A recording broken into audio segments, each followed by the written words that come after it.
ہماری نمازیں بھی مولا کے ظہور میں اثر رکھتی ہیں، ہمارا ہر عمل زمانے کے امام کے ظہور میں اثر رکھتا ہے۔ آپ جانتے ہیں گناہ کرتے ہیں حجاب پڑتا ہے، یہ میں نہیں کہہ رہا، یہ ان کا فرمان ہے۔ فرماتے ہیں اے جوانوں، اے مومنوں، فما يحبسنا عنهم الا ما يتصل بنا مما نكره ولا نبصره منه، یہ میرا نہیں کہنا، یہ وقت کے امام کا فرمان ہے، شیعوں سے شکوہ ہے مولا کا۔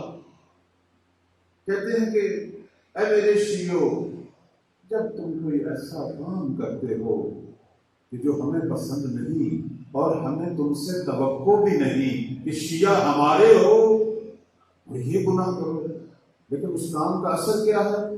میرے اور تمہارے درمیان حجاب پیدا ہونے شروع ہو جاتے ہیں، یہ محبت طولانی ہونا شروع ہو جاتی ہے۔ تو اس کا مطلب کیا ہوا کہ ہمارے گناہ مولا اور ہمارے درمیان فاصلے بڑھاتے ہیں، غیبت کو طولانی کرتے ہیں، لیکن ہمارے اعمال، ہماری نیکیاں مولا اور ہمارے درمیان قربتیں پیدا کرتی ہیں اور مولا کے ظہور کو نزدیک کرتی ہیں۔ اللہ تعالیٰ ہم سب کو ایسے اعمال کی توفیق دے کہ جس سے مہدی زہرا کا ظہور ہو۔ صلوات پڑھیں بر محمد وعلی